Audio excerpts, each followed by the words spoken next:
কারোর চেহারার অসৌন্দর্য বা চেহারার কাটিং ভালো না বা গায়ের রংটা হয়তো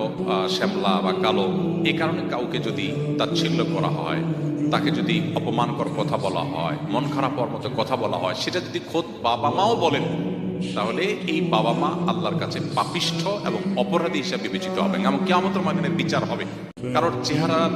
অসৌন্দর্য বা চেহারার কাটিং ভালো না বা গায়ের রংটা হয়তো শ্যামলা বা কালো, এই কারণে কাউকে যদি তাচ্ছিল্য করা হয়, তাকে যদি অপমানকর কথা বলা হয়, মন খারাপ হওয়ার মতো কথা বলা হয়, সেটা যদি খোদ বাবা মাও বলেন, তাহলে এই বাবা মা আল্লাহর কাছে পাপিষ্ঠ এবং অপরাধী হিসাবে বিবেচিত হবেন এবং কিয়ামতের ময়দানে বিচার হবে। কারোর চেহারার অসৌন্দর্য বা চেহারার কাটিং ভালো না বা গায়ের রংটা হয়তো শ্যামলা বা কালো, এই কারণে কাউকে যদি তাচ্ছিল্য করা হয়,